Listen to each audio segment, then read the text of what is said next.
17th of May 2025, 5 years ago today, I got a wee phone call to say that my ma had collapsed outside my front door by my neighbour, and she had to go to hospital. So I goes down to the hospital anyway. Wasn't allowed in because obviously it's COVID times. It was right in the middle of COVID, and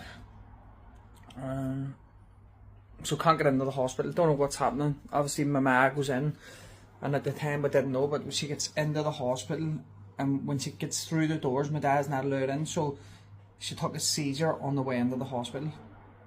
But we didn't know this, obviously. So get a phone call from the doctors not that long after, saying that she's potentially going to be put on a life support machine and put straight into intensive care. And you're thinking, what the hell is going on here? So that's exactly what they do. Put her on the life support machine, and then 3 weeks she spends in the hospital in the intensive care without any visits at all, just getting daily updates from the hospital, just the same every day. She's just comfortable, that's all they were saying. So the hospital finally brought us down, must be about 2 weeks later, obviously get covered in the PPE and let us go in and see her. Now I've seen, at that time had seen 2 people in intensive care before, and it scared the fucking life clean out of me. It's just not a nice place. All the noises, the tubes, just everything about it, it's just not nice. People lying like vegetables, can't move, don't know where they are. And then when I didn't see my ma like that, I looked at her for 2 seconds and just had to leave. Like, I don't know, it's not a nice place. And I can remember leaving it. Like, I don't beat about the bush, like, and don't mince my words, but I can remember leaving it and saying to my dad and my sister, like, if I was a dog in that situation in a vet, the dog would be put down. I just knew, looking at my ma, that she wasn't coming out of there. And funny enough, the anaesthetist who put her under anaesthetic, we actually knew her. She was a friend of my wife from playing camogie, and I called her to the side and says, look, cut the bullshit here, just tell me direct in my face, is she going to die? And she just says, Dennis, I can't say that, she's just very unwell. So where are we now? We get down to the hospital. 3 weeks had passed in intensive care, limited updates, in to see her once as I wanted, because I didn't want to go in and see her like that. I don't know why I'm walking about this house doing this, but I am. And then 3 weeks have passed, we get in, she's in a wee private room on her own, and it's like, this is it, she's going to die. My sister and my dad, they went home, and I was supposed to be sitting with her, supposed to do like a sit all night. And then it's weird, like, people come alive, but they say people come alive before they die. So I'm sitting in a room with my ma listening to music, just me and her, and then she starts opening her eyes. Now she's on machines for 3 weeks. She starts opening her eyes and getting up out of the bed and putting her hands out and trying to talk, and it freaked me out. I just couldn't do it, so I had to I phoned my sister and I was like, you need to get over here, I can't do this. I couldn't do it.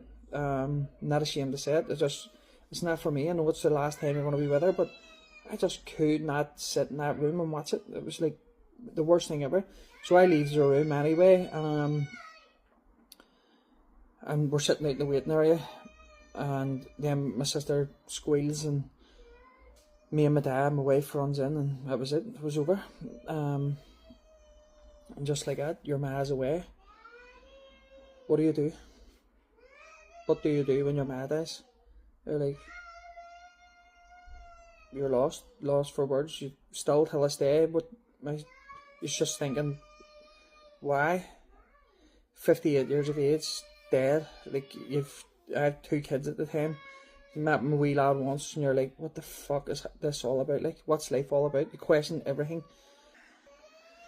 And then it's time to arrange a funeral. Who's ever arranged the funeral? So everything's all new to you and scary. So in the middle of you're trying to be sad, you're trying to organise fucking funeral directors, chapels, people to read readings, stupid stuff. And then you're wondering, is there going to be an actual funeral? At the time, God help a lot of people. During COVID, people weren't even getting to see their loved ones. They were just put into a coffin, or a box as I call it, put into a box and drove past the house, wave, and that was it, they're gone. So lucky enough for us, my mummy died from multiple organ failure. She didn't have COVID, thank God, so we were able to get her body home. Now a lot of people wouldn't come to the house because they were scared of COVID. But so we brought her home, normal wake, normal funeral. Well, as normal as can be. I can remember one of the days, Connor Burns was outside the house and I was inside, and he just ran through the house, the living room, out through the kitchen, out the back, out the fence and away. He ran away, and I was like, what the fuck's wrong with him? Walked out the front, and there's two cops standing in the garden, and I asked them, what's going on? And he says, you having the party? And I fucking flipped the lid, and I says, having the party? He looked at the fucking door, pointed to the bow on the door. He said, there's a wake. And he says, well, you can't have this amount of people here. And I says to him, will you try and move them? You move them and see what happens. And then they were like, oh sorry, and they spoke to us, we got it sorted anyway in the split. But Burnsy running was the funniest thing ever. I've never seen him moving so fast in my life. But a good thing about it was, like, my next door neighbour's a DJ, so he put a sound system outside his front door with a mic and stuff.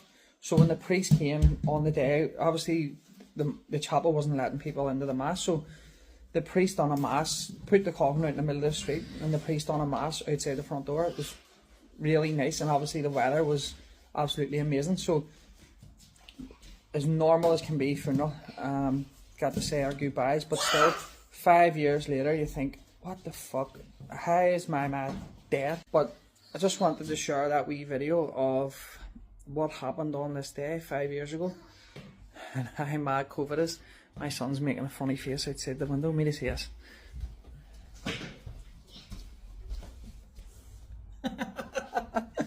Looks like a lion out of the Lion King. Alright, so that's why you need to stay happy, stay positive for your kids, for yourself, stay off a drink, and enjoy all the loved ones that you have still alive, because you really do not know the minute. You don't know when they're going to be gone. So you have to live each day like it's the last, and get the coffee until you